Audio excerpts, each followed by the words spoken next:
Bon, avec ça, je me ferai plus jamais voler. Qui t'a volé? Et le gratte d'eau va t'aider comment? Mais c'est pas un gratte d'eau. C'est pour me permettre d'aller chercher les collations que la vieille machine distributrice rouillée m'a volées. Ah, ok, c'est la machine distributrice, la voleuse. Ouais, c'est une invention maléfique. Moi, je trouve que c'est cool comme invention. Mais pourquoi il y a plein de paquets de mouchoirs? Ah ben, bizarrement, pour les mouchoirs, elle est très généreuse. T'achètes un paquet puis il y en a plein qui tombent. Ah, j'aime ces mouchoirs extra doux. Oui, tellement doux. Ah, j'aime bien la sensation sur ma... Hey! Essaie pas de me distraire. Cette machine m'a volé mon mélange du randonneur.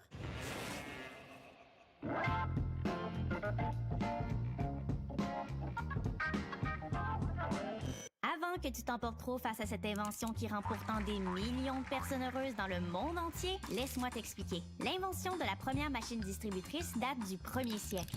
C'est un Grec, Héron d'Alexandrie, qui l'a inventé. Non, pas lui.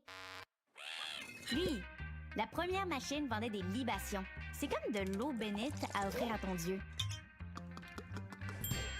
Ça coûtait 1 pièce. $1? Non, en fait, c'était une pièce d'argent, des drachmes. Chaque pièce pesait quelques grammes, ce qui était juste assez pour faire basculer un levier dans la machine. En basculant, le levier tirait sur une corde attachée à un bouchon dans la bouteille de libation, qui laissait couler juste un peu de liquide.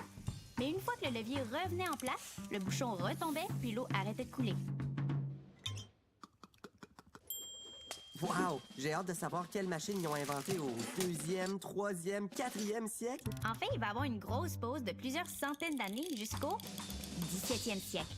À cette époque, on a inventé une machine qui vendait du tabac.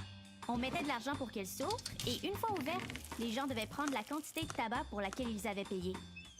Il fallait que les gens aient vraiment confiance. Puis, c'est au 19e siècle qu'une série d'inventeurs, un peu partout dans le monde, se sont mis à créer des machines automatisées qui distribuaient plein de trucs différents, comme des livres, des cartes postales, des timbres, de la gomme et du chocolat. Mais aujourd'hui, on vend à peu près n'importe quoi dans les machines distributrices. Ah ouais? N'importe quoi? Oh, de la pizza? Ça existe. Il y a des machines qui font des pizzas en 3 minutes. OK, c'est super cool, là, mais écoute, je veux pas de libation, de tabac ou de la pizza ou... Du pain en conserve? Au Japon, il y a une machine qui en vend. Impressionnant, mais pourquoi?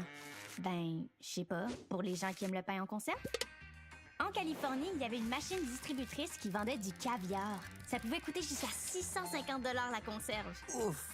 Si cette machine se mettait à voler ces conserves-là, c'est sûr que les gens aimeraient utiliser mon invention. Tu penses que ça fonctionne bien? Ben, c'est juste un prototype.